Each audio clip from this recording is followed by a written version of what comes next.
Announcements. Honourable members, I have a first announcement to make with regard to the scope and content of parliamentary questions on issues falling under the purview of local authorities. It has been observed that there has been a significant number of such questions from both sides of the House on the administrative responsibilities and operational activities of the different local authorities, which often do not comply with Standing Order 21-2. I quote, "Questions may be asked of ministers relating to public affairs with which they are officially connected or any matter of administration for which such ministries are responsible." Honourable members, the Local Government Act provides for the establishment of municipalities and district councils with sufficient autonomy to manage the local affairs, operational activities of their areas, as well as providing such services and facilities to the local communities.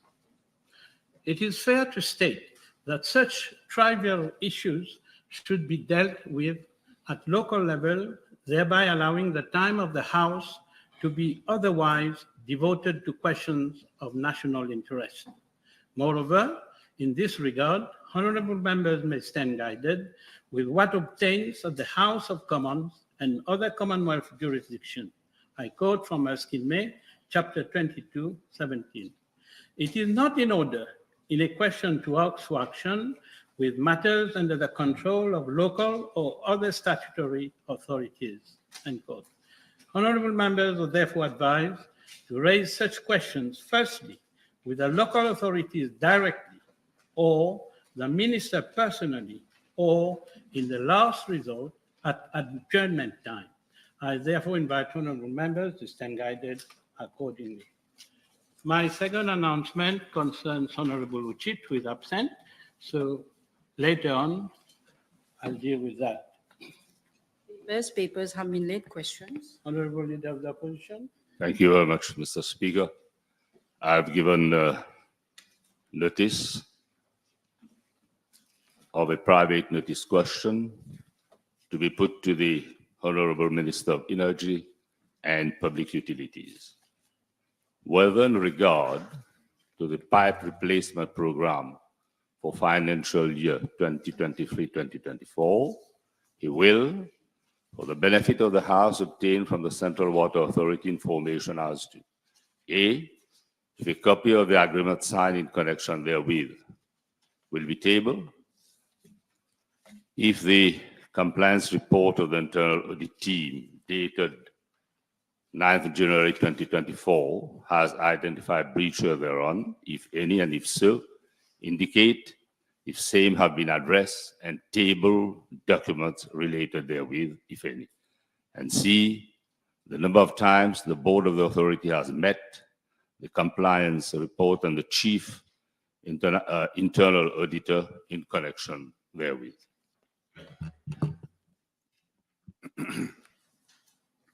Mr. Speaker, sir, I welcome this PNQ from the Leader of the Opposition. It allows me to shed light on a matter that has been in the press lately.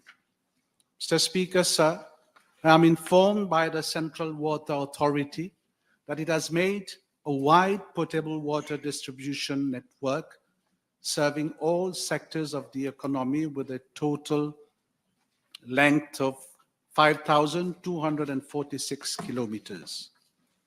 Out of the 5,246 kilometers pipelines, there are approximately 1,500 kilometers of pipes, which are very old, varying from 50 to 80 years old, and present high deficiencies in terms of losses, frequent bursts, and inadequate carrying capacity. These pipes are in asbestos cement, cast iron, galvanized iron, steel, and polyvinyl chloride, that is PVC, which cannot be easily repaired.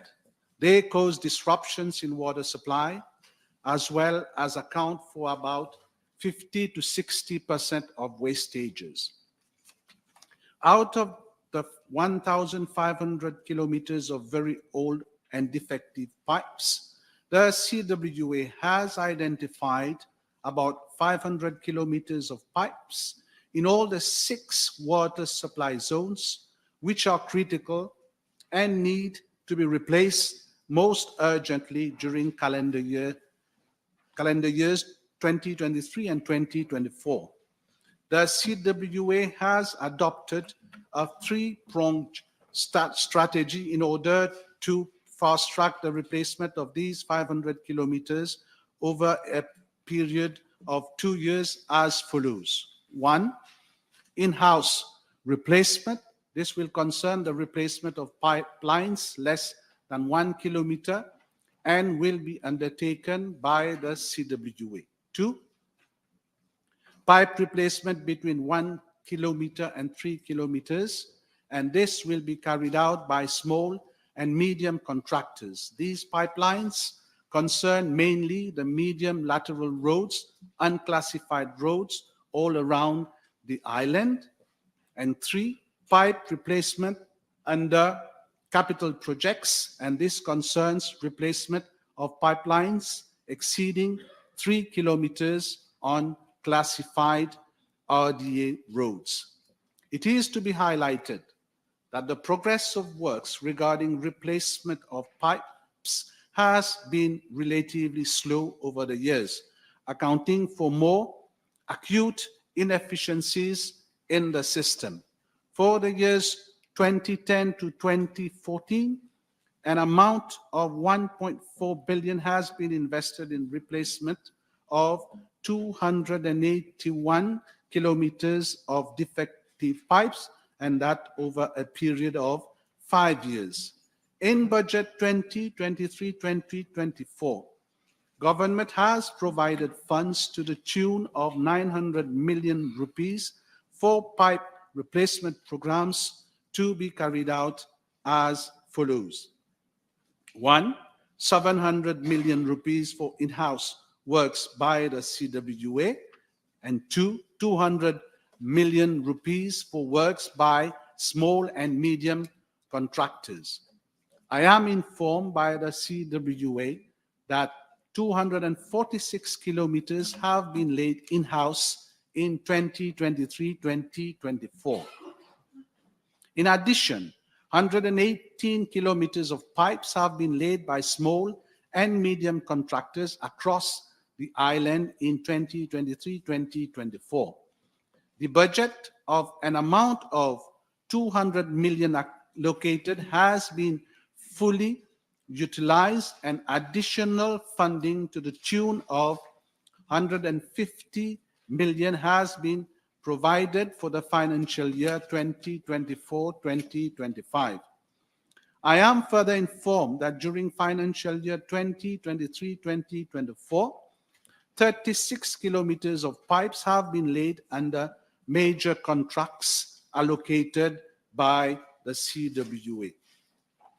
Mr. Speaker, sir, a total of about 400 kilometers of pipes have been replaced during the financial year 2023-2024 as compared to 281 kilometers from 2010 to 2014.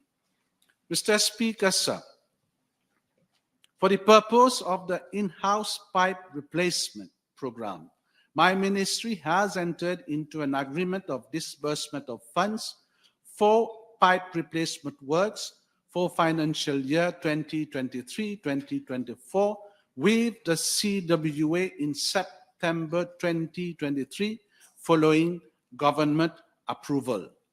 The agreement contained, among others, conditions set by the Ministry of Finance, Economic Planning and Development for allocating funds for this project. The objectives of the pipe replacement program set out in the agreement were to: 1, improve water supply with increased pressure and increased hours of distribution to the population; 2, to enable the CWA to generate more revenue from the sale of water; 3, to contribute to a reduction in non-revenue water; and 4, to bring more efficiency in the water sector. Mr. Speaker, sir, the agreement provided for modalities for provision of a financial contribution of 700 million rupees by the ministry to the CWA in financial year 2023-2024 in the form of equity participation to finance exclusively the implementation of the in-house pipe replacement program, given that the works will be undertaken by the CWA. It is gathered that the main items of expenditure incurred in in-house works concern procurement of pipes and fittings, labor costs, and rental of equipment. The salient features of the above agreement are as follows. The first tranche to be disbursed by the ministry to the CWA will be in the sum of 350 million rupees. 2, CWA will keep a separate bank account for the purpose of effective monitoring of funds disbursed in connection with the implementation of the pipe replacement program, that is the in-house pipe replacement program. The first tranche will be disbursed by the ministry to the CWA upon signature of the agreement. And 4, the second tranche will be disbursed by the ministry to the CWA upon submission of a compliance report duly endorsed by the board of the CWA. Mr. Speaker, sir, as requested, I am tabling a copy of the agreement. Following the signature of the agreement, the first tranche of 350 million rupees was released to the CWA in October 2023. Mr. Speaker, sir, on the 4th of April 2024, the ministry received an application from the CWA for the disbursement of a second tranche of 350 million rupees, together with a compliance report dated 21st of March 2024 from the Internal Control Unit of the Ministry of Finance, Economic Planning and Development. The audit was carried out in February and March 2024. The compliance report sought to ascertain that the first tranche has been intended and its terms of reference were to verify whether in-house pipe replacement works had been carried out, b, whether prevailing rules and procedures, including public procurement legislations, had been followed for the procurement of items, including pipes, fittings, and other materials, as well as rental and or acquisition of equipment for excavations and backfilling and hiring of outside labor. C, whether pipes, fittings, and other materials and equipment have been received and delivered and used on sites. Finally, it would make such recommendations to further improve the current process. Mr. Speaker, sir, some of the general findings and recommendations of the compliance report from the Ministry of Finance are as follows. A, cost escalation have not been factored in the cost estimates submitted in February 2022 for in-house pipe laying along 200 kilometers with a value of 700 million rupees. Such cost estimates do not reflect actual market rates, and a revised budget should have been submitted. B, Pipe replacement works had already started at the time of disbursement of the first tranche of 350 million rupees, such that some 194 million rupees had been paid for procurement of supplies. Several other expenses incurred by the CWA may not have been accounted to the current project. C. At several sites, pipes had been laid over the ground, which may have resulted in substantial cost savings when compared to the planned methodology for pipe replacement. However, this is compensated by 189 kilometers of pipes laid in lieu of the budgeted 100 kilometers. D. Although a separate bank account was opened with ABSA in January 2024 for the pipe replacement program, payments were made through SBM account of CWA, which caters for payments in respect of other projects.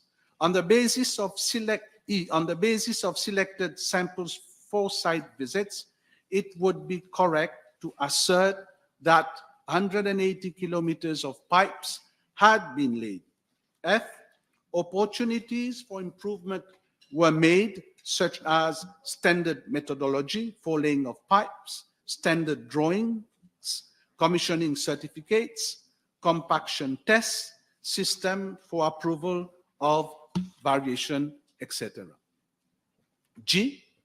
The CWA had awarded 293 contracts, including 2,993 contracts, including 2,868 informal quotations for a value of 282.95 million rupees following procurement methods: open advertised bidding, informal quotations, requests for quotations, and restricted bidding. On the basis of sample checks, the CWA was adhering to the prevailing rules and procedures, including the public procurement legislation in its procurement process. However, there are opportunities for improvement, such as avoiding repeated purchases of same items within a short span of time, albeit for different projects. H. Items procured and paid were received and prompt issues were made to the zones as and when requested for the laying of pipes. However, no assurance could be provided that pipes, fittings, and other materials delivered on site for the purpose of the in-house pipe replacement program had been effectively used only for the purpose intended, due to absence of recording and accountability. The only check deemed relevant was the comparison of the number of kilometers planned and number of kilometers of pipes laid from records available. Since the actual length of pipes laid exceeded the planned length, the risk of any major malpractice was minimal. Opportunities for improvement was proposed, such as dedicated code for materials purchased, issues to be recorded in the computerized system, updates of records at substations, return of excess pipes, etc. A number of recommendations were made to improve the current process and enhance accountability in the implementation of the project, such as A.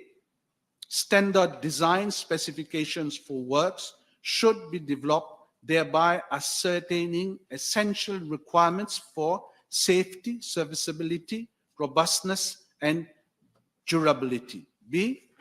Proper procurement planning should be carried out to ascertain value for money is obtained. C.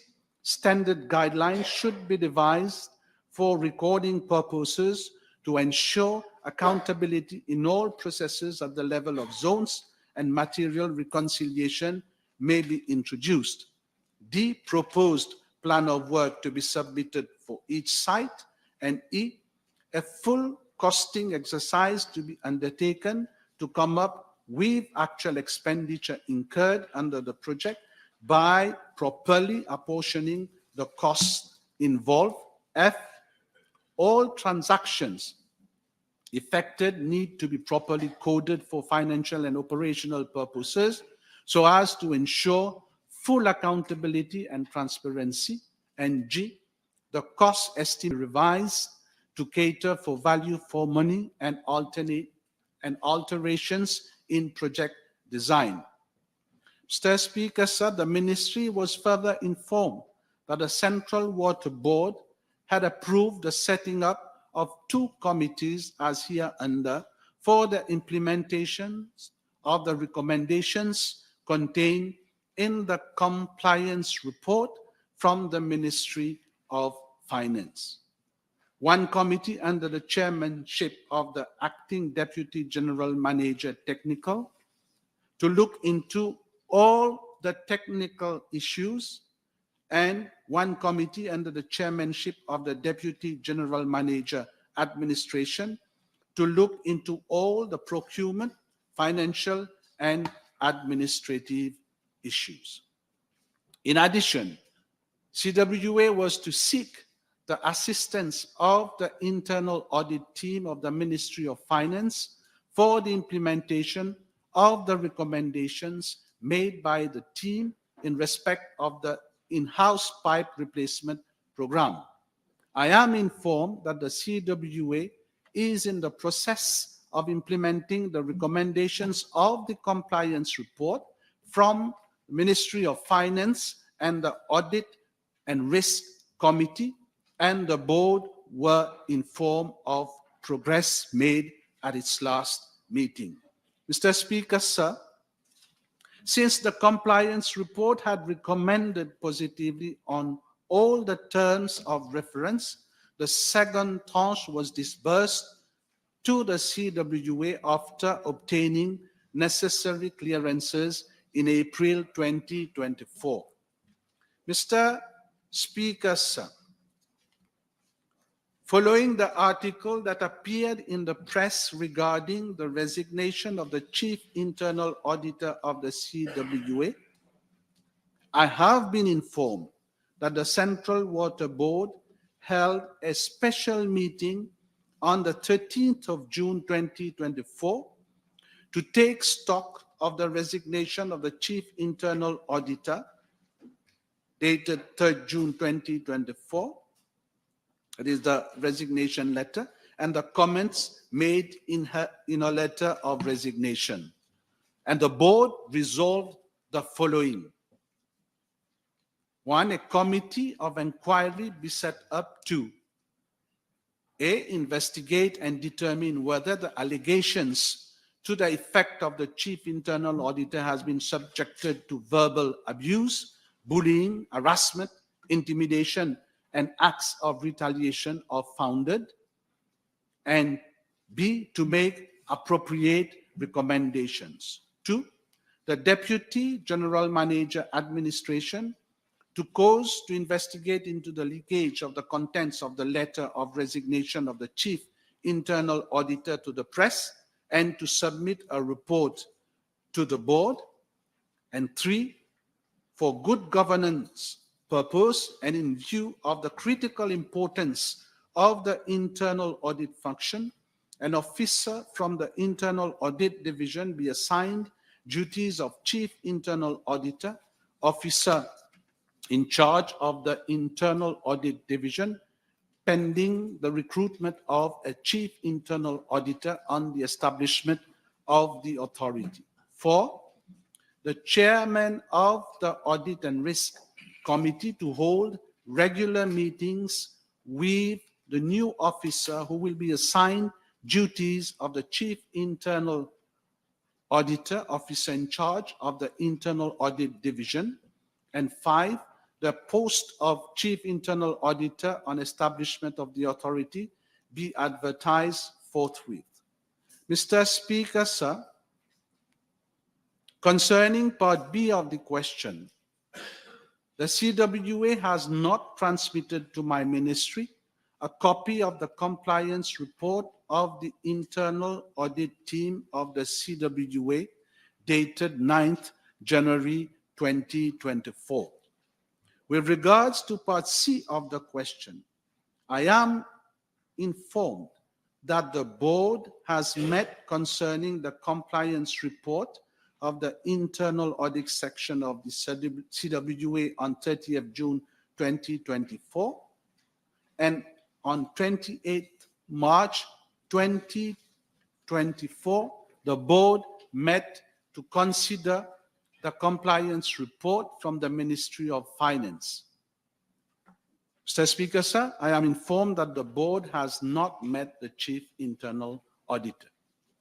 Thank you, Mr. Speaker, sir. Mr. Speaker, I hope I will be given ample time to reply, to put question to the Honorable Minister. Now, I ask for the Minister to table the agreement for disbursement of funds between the CWA and the Minister of Energy and Public Utilities. And he has refused to do so. Can I table the document? No. You have not listened to what I said, Honorable Leader of the Opposition. At some point in my reply, I said I'm tabling the agreement. You're going to table it? Yes. All right. If you table it, fair enough. That's all right. Can I ask the Honorable Minister, when was this special account open, please? Which special account are we talking about? The separate account for the money to be deposited as a result of the agreement which was entered between the ministry and the CWA in relation to the two separate tranches.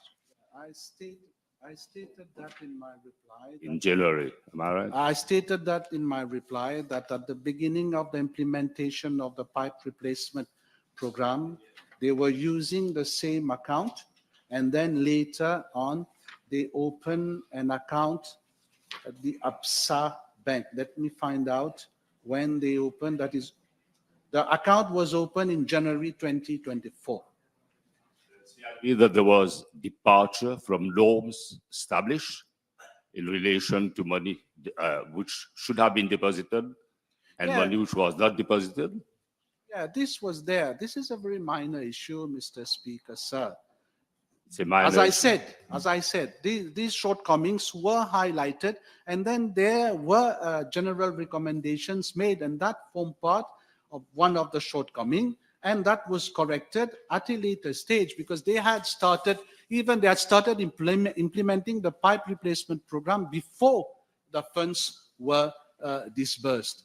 So I understand that the agreement was signed in September 2023, and the disbursement was done in October 2023. That is a month later. A month later. So they had to start. But is he aware that according to the compliance report of the Chief Internal Auditor, the management failed to provide a list of expenses to be incurred? What has the board done about this? And that is highlighted in the agreement that you intend to submit and in the compliance report. Yes, Mr. Speaker, sir, when I gave my reply, I did mention the shortcomings that was highlighted by the report of the Ministry of Finance, and that the recommendations also that needed to be implemented. And among one of the shortcomings is what the Honorable Leader of the Opposition has just mentioned. And they have to correct that at the level of the CWA. Mr. Speaker, sir, one thing is that I need to make clear today is that this is for the first time that we are working in this way at the level of the CWA, in order that taxpayers' money be well spent, Mr. Speaker, sir, because in the past we have seen what has happened at the level of the CWA. Is the minister telling me that it is precisely because they want tax money to be well spent that the lady was provoked to leave her job? that she was harassed to leave her job. Is that so? Mr. Speaker, sir, with regard to the lady submitting a resignation, I have made it clear, Mr. Speaker. So I don't know what has happened, Mr. Speaker, sir, but the board has taken the decision that needed to be taken. There is an independent inquiry which is ongoing, Mr. Speaker, sir. Management failed to arrange for monthly conduct of an internal audit of its accounts related to the pipe replacement program in breach of the agreement, which is clearly spelled out in the compliance and the agreement for disbursement of funds. What is the board and the minister has done about this? Mr. Speaker, sir, that is why I stated I understand that when the report of the Chief Internal Auditor was submitted to the General Manager, he was not agreeable to that report, highlighting himself some shortcomings. And that came to the board. And the board took the decision to appoint the audit section of the Ministry of Finance to carry out an independent audit. And that audit was carried out. They made their recommendations. It came to the board, and the board advised the ministry to disburse the necessary funds so that works could be carried out. Let me come to the second tranche. Is the minister aware of a letter dated the 17th of October 2023 from the General Manager to the PS of his ministry, and I quote, requesting for an urgent disbursement of the second tranche of 350 million rupees? Is he aware of that? Which You're not letter aware. you are stating? A letter addressed to? PS of the ministry, and I quote, requesting for an urgent disbursement of the second tranche of the 350 million rupees. That letter was addressed by the General Manager, and I can table a copy of that letter. Is he aware of this? Yeah, but this is in the normal course of the work being carried out at the level of the CWA. They wanted the money to be able to move forward with the implementation program, that is the implementation pipe replacement program. What is not normal in the letter addressed to the Permanent Secretary? General Manager of the CWA. No, I'm saying the request has been made, but the funds has to be disbursed based on a compliance report. When we were satisfied with the compliance report, then the funds were disbursed, Mr. Speaker. The Sir. General Manager, and it's good for you to hear this, General Manager of the CWA stated in his letter dated the 17th of October 2023 to the PS of your ministry that the CWA had already incurred expenditure for a total sum of 612 million rupees and requested the urgent disbursement of the second tranche of 350 million rupees. Yet, 2 months later, the compliance report found that there was 200 million rupees of cash still available from the first tranche of 350 million rupees in the bank account. Is this a blatant alteration of the truth from the General Manager? Mr. Speaker, sir, the leader of the opposition is referring to a letter which I have not seen. I cannot comment on a letter which I have not seen. I will table it here. Mr. Speaker, we know that there have been a lot of omissions, negligent omission. In the light of these culpable acts and negligent omissions of the General Manager and the scandalous catalogue of errors, together with improper disbursement of the second tranche of the 350 million rupees, will the minister ask the board to revoke the General Manager, at least suspend him, pending the holding of an independent inquiry, including a forensic audit and an on-site investigation into the whole affair?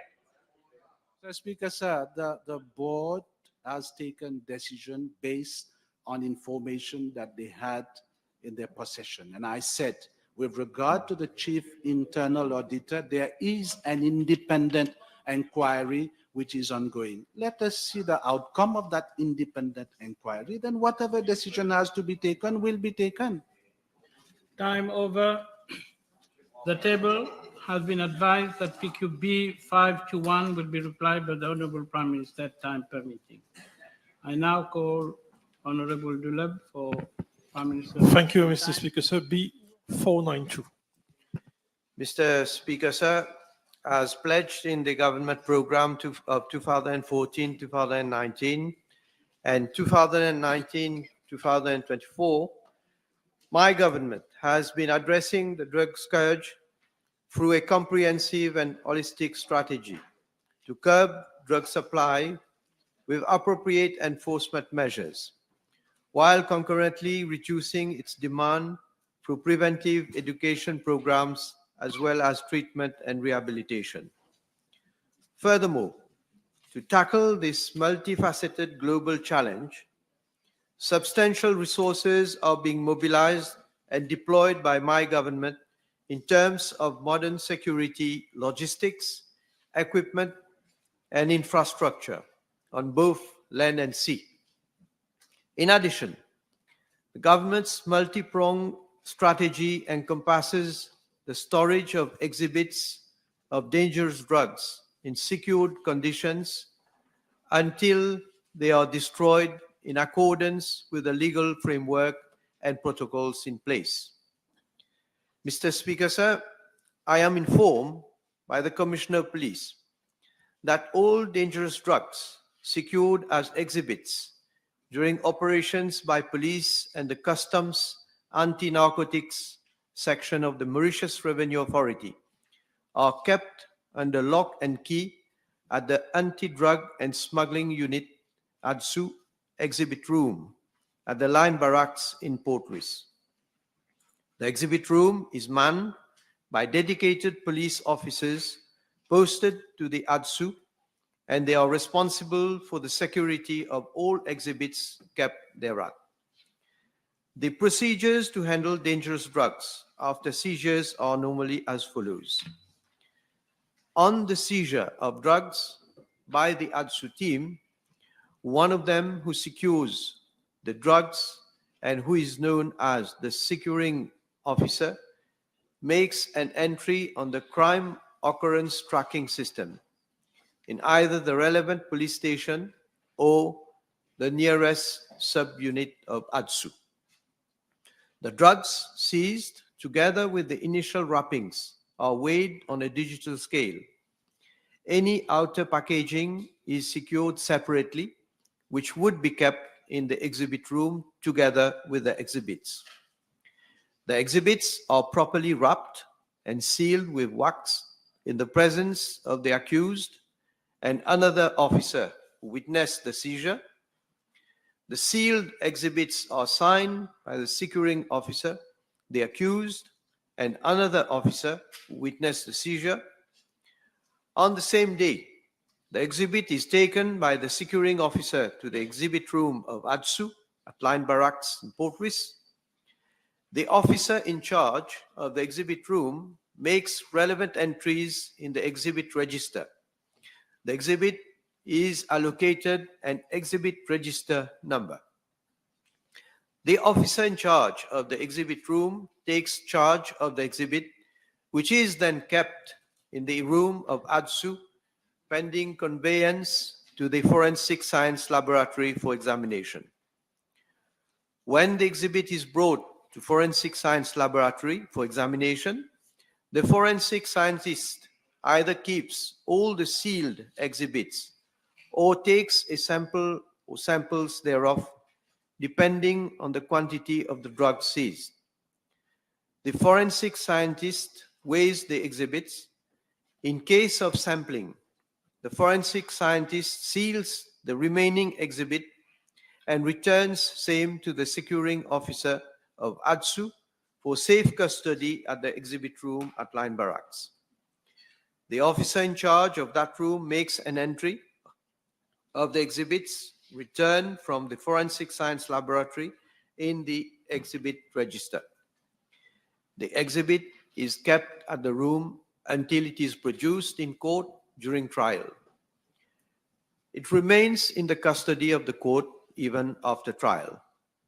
Mr. Speaker, sir, it may be noted that if the accused is unknown or if the accused refuses to participate in the sealing exercise effected at the police station or ADSU subunit concerned, then the sealing is done in the presence of the 2 police officers dealing with the case and an independent police officer from ADSU who had not participated in the seizure operation.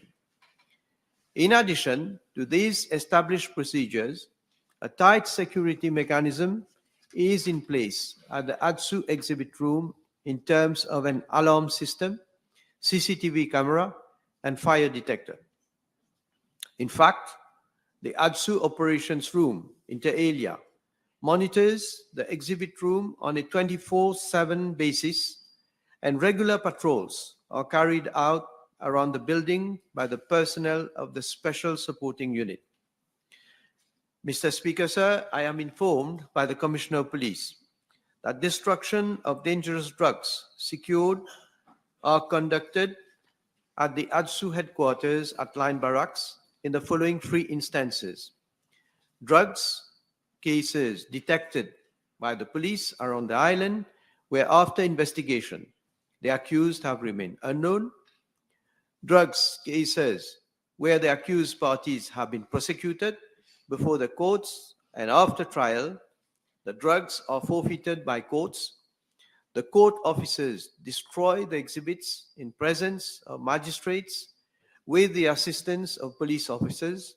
And as regards huge seizures of drugs, an amendment was made in 2022 to the Dangerous Drugs Act, whereby provision has been made under Section 58A for destruction of such exhibits.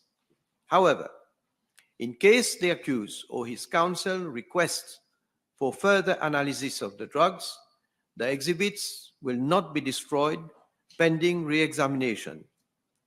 As at date, no such application has been received from accused parties for re-examination, nor has ADSU made any application before court for destruction.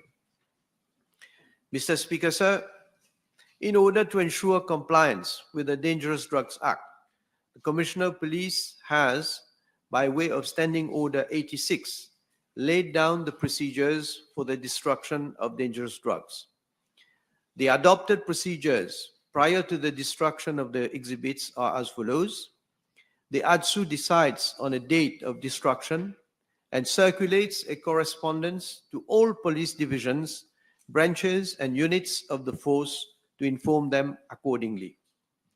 They are also requested to bring along the relevant case files with the necessary approval for the destruction of drugs kept at ADSU exhibit room on the scheduled date.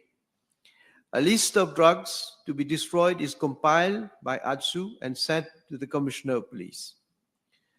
The drugs are destroyed in a gas incinerator at the Line Barracks, and the exercise takes place in the presence of the following officers: a superintendent of police posted to ADSU, a superintendent of police posted to police headquarters, the securing officer for each case, and forensic scientists from the Forensic Science Laboratory.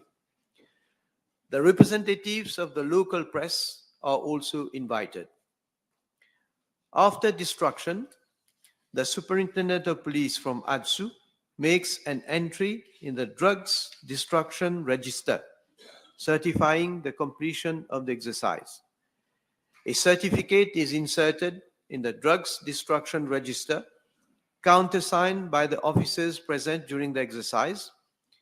An entry is made in the diary book of ADSU exhibit room, and a report is sent to the Commissioner of Police. Mr. Speaker, sir, I am also informed that for security reasons, CCTV cameras have been installed to cover the area where the incinerator is located. With regards to parts A and B of the question, I am informed by the Commissioner of Police that the last drug destruction exercise was carried out by police on Monday, 24th of June, 2024, and during that exercise, dangerous drugs of a total street value of around 188.4 million rupees were destroyed.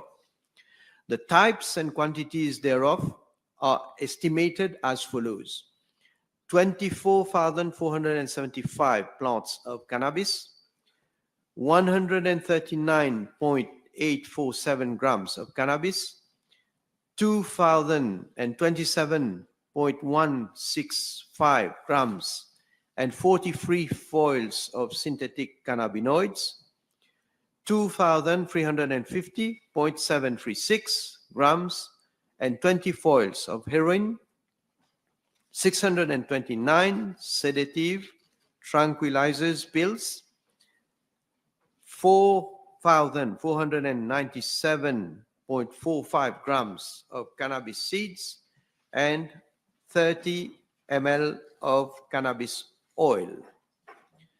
The dangerous drugs destroyed relate to cases where the accused parties have remained unknown or passed away, where the Director of Public Prosecutions has so advised, or where the court has so ordered. Mr. Speaker, sir, I am informed that the destruction exercise had been carried out in accordance with the procedures outlined earlier. Thank you. Thank you, Mr. Speaker, sir, in his reply, the Prime Minister mentioned that the exhibit room and the site of destruction is equipped with CCTV cameras. May we know from the Prime Minister for how long the CCTV footages are kept? Thank you. Mr. Speaker, sir, I am informed by the Commissioner of Police that for both the ADSU exhibit room and the site of destruction of drugs, the CCTV footages are stored on the main server for a period of 40 days, after which it is auto-deleted due to its limited storage capacity. But I'm also informed that those footages are now archived before their automatic deletion and kept for future reference. Next question, Honorable Abbas Mahmoud. 493.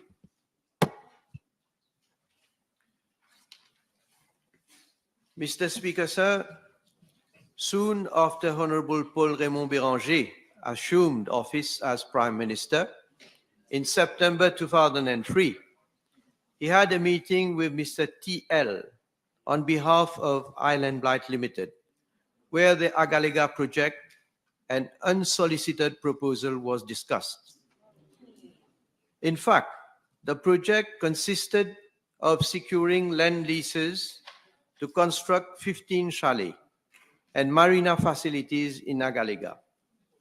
Island Blight Limited had proposed to operate regular commercial flights between mainland Mauritius and Agalega using a Beechcraft 1900D acquired by Catovea, owned by Island Blight Limited Aviation.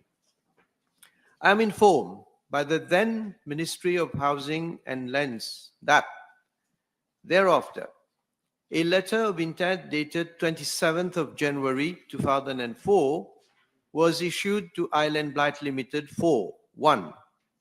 An industrial lease over an extent of 25 arpents of state land for the development of an Agalega Island Resort project with a beach frontage of 400 meters on the southwest coast of North Island for the development of a hotel comprising of 15 chalets with all amenities, including a fishing center, a boathouse, and a game room.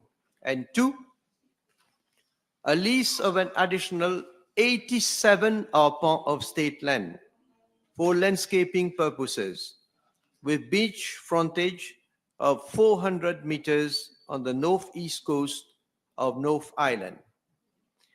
Mr. Speaker, sir, I am further informed that the offer of the aforementioned leases was subject inter alia to the following conditions: a social integration plan being worked out, the payment of a cash deposit of 3 million rupees within 1 month as from the date of the letter of intent, and the payment of a survey fee as well as the costs of air trips to and from Agalega upon submission of a separate claim at the rate of 3,000 rupees per arpent for the survey staff and transportation of survey equipment.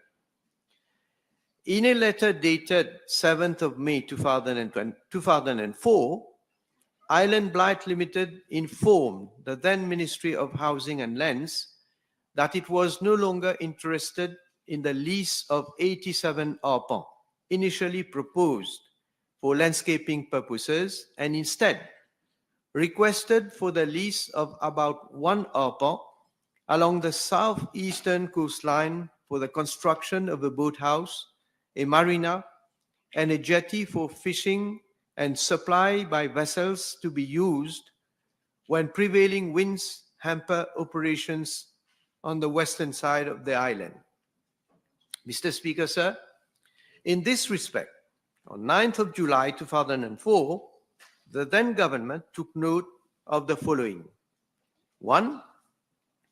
Island Blight Limited had not yet confirmed the acceptance of the offer, which was made by the then Ministry of Housing and Lands on 27th of January 2004.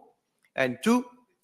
Another portion of land of an extent of 1 arpent should be offered to the company.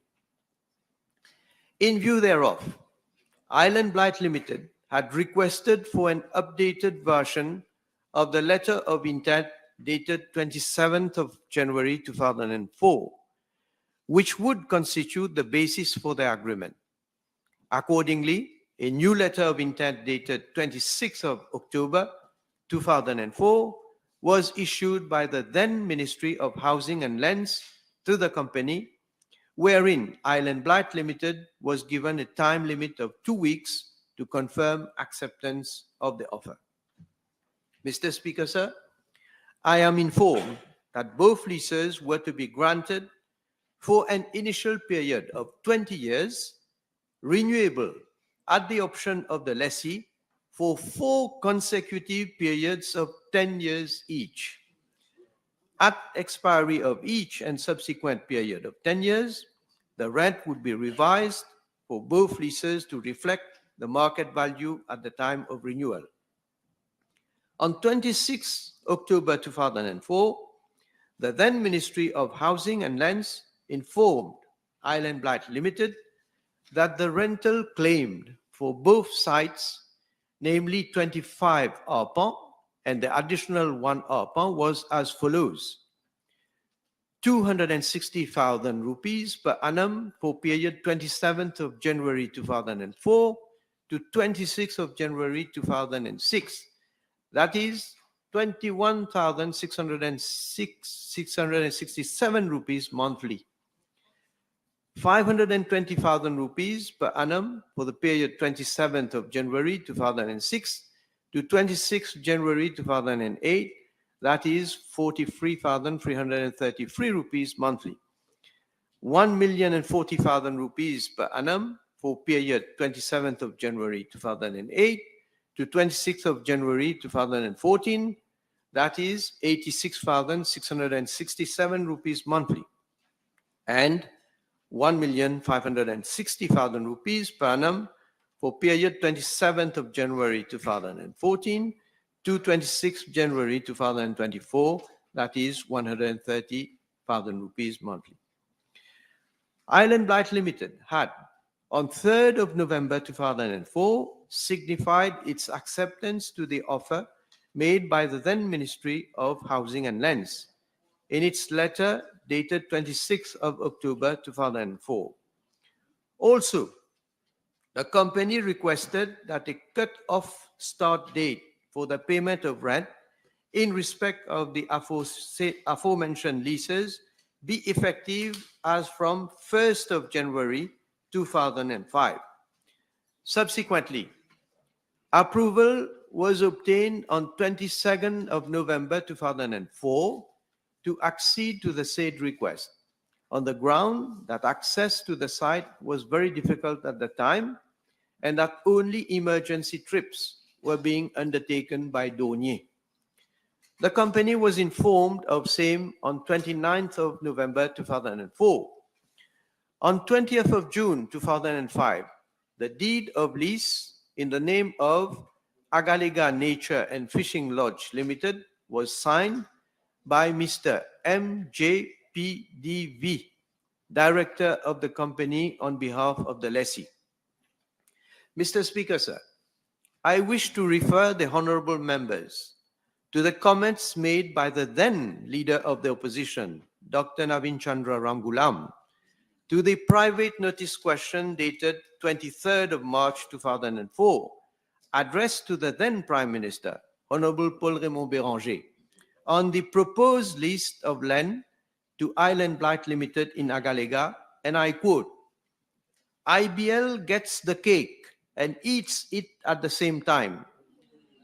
The Prime Minister says that no public money is going to be involved, but he confirms that an airstrip is going to be enlarged so that IBL can put this airplane of 19 seats. That is what is going to happen. The port is going to be developed, the fishing station is going to be given, everything is going to be given to IBL. And the Prime Minister says there is no hidden agenda. There is a hidden agenda. IBL is being given the island, which occupies a geostrategic position, and they are going to get an island. That is what the problem is," unquote. Dr. Ramgoolam further added, and I quote, "The point that we are trying to make is that it seems that preferential treatment is being given to IBL. I will say why, and I will ask the Prime Minister to respond to that. First of all, nobody was aware that there was a possibility of a project there. And then suddenly, IBL comes up with a project. Why is it that government did not consider public auction in that case? Since we are talking about an island quite far from Mauritius, why did it not consider that instead of giving a lease to IBL?" Unquote. The then Prime Minister, Honorable Paul Raymond Béranger, replied, and I quote, "The IBL people are very enterprising. They worked out a project and came forward. That is what entrepreneurship is about. There is no absolutely preferential treatment to whoever. The danger right now is that IBL drops the project," unquote.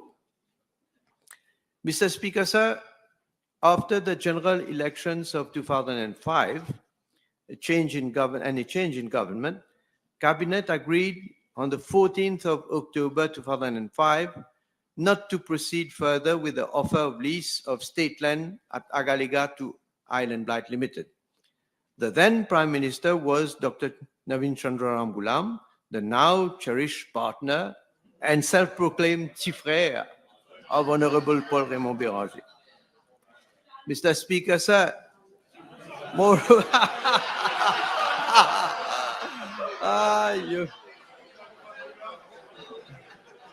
That's a good mood, yeah. Mr. Speaker, sir, moreover, during the Prime Ministership of Dr. Navin Chandra Ramgoolam, a proposal from a South African company, Arcon, to establish a themed and private island estate on the island of Agalega was presented to a fast-track committee on 18th of February 2006 for consideration. The project proposal consisted of the creation of 153 sites to be subleased to third parties for the development of residential lodges. Mr. Speaker, sir, both Dr. Ramgoolam and Honorable Béranger failed short of ensuring a sustainable and prosperous future for the Agalegans. They had neglected the pressing needs of the people in Agalega and disregarded the harmonious balance between development, human and environmental capital. But today, a new chapter unfolds, one defined by foresight, responsibility, and a steadfast commitment for the sustainable development of Agalega and the well-being of its people. Unlike the administrations under these past two prime ministers, which overlooked the imperatives of sustainable development. This government prioritizes both progress and sustainability.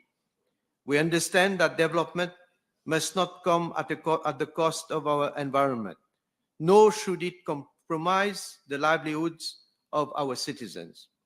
Therefore, every decision we make is grounded in thorough assessments and comprehensive surveys, ensuring that we proceed with clarity and caution. Mr. Speaker, sir, as I have already stated in this House, the socio-economic development of Agalega has not been given due consideration, leading to the Agalegans living with a bare minimum for many years. Under my government, the implementation of the two major infrastructural development projects, namely the new airstrip and the new jetty, has paved the way for better connectivity by sea and air, and will in turn enhance the standard of living of the Agalegans, as well as broaden their economic opportunities. Mr. Speaker, sir, during my visit to Agalega in February 2024, for the inauguration of the two major infrastructural development projects, entirely financed by the Government of India, I had the opportunity to interact with the Agalegans who had highlighted some issues and their aspirations for the development of their island. I wish to point out that upon my return from Agalega, the socio-economic development of the island remains more than ever high on my government's agenda. Accordingly, my office is in the process of elaborating a master plan for Agalega in consultation with the relevant ministries and departments, while taking into consideration the needs of the Agalegans. The master plan will serve as a roadmap for decision-making, embracing the social, economic, and environmental factors specific to the island. As such, a monitoring committee, which has been set up at the level of my office to look into the logistics for the operationalization of the new airstrip and the new jetty, is closely monitoring the formulation of the master plan. The committee will also prioritize the projects to be implemented in the short and long term in the light of the recommendations of the master plan for Agalega. For the short term, priority will be given to the following sectors: improvement of health and education services, better connectivity and communication, development of the fishing sector, exploitation of coconut byproducts, and provision of recreational and sport amenities for the well-being of the Agalegans.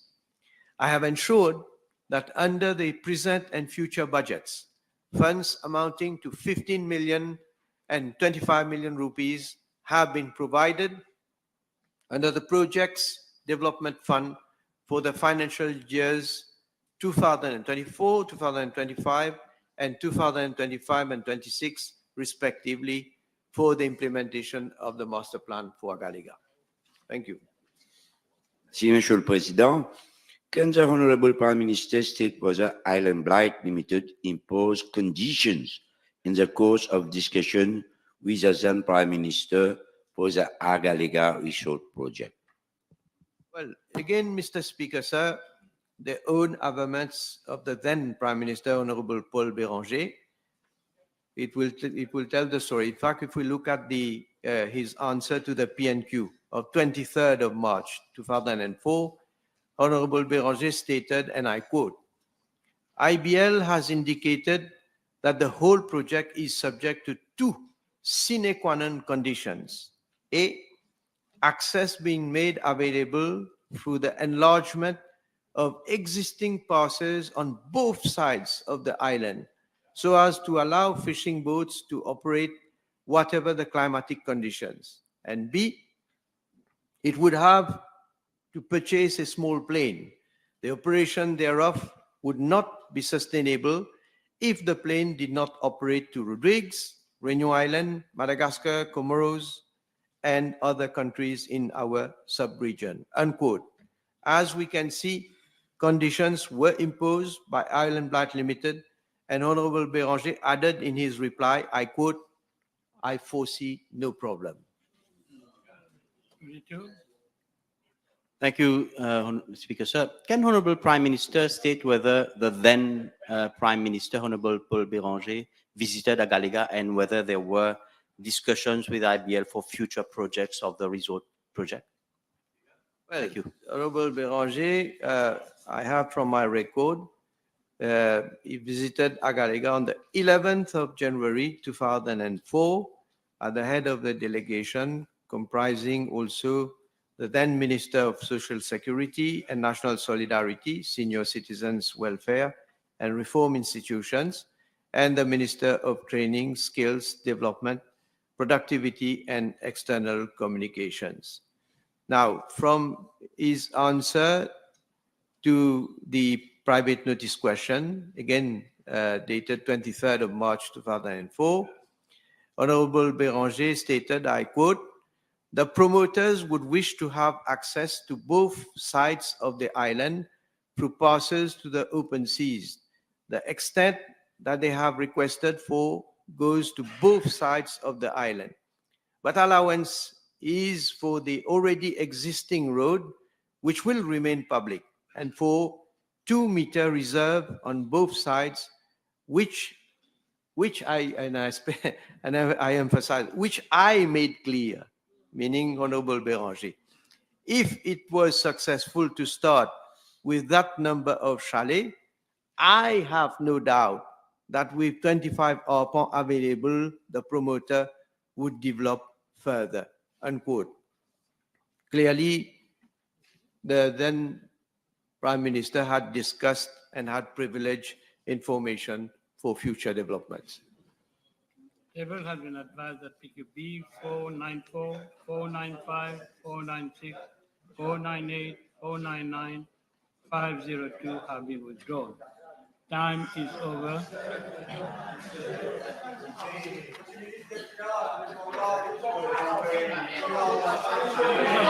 Order!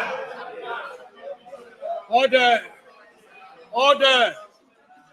Order both sides of the House. Order.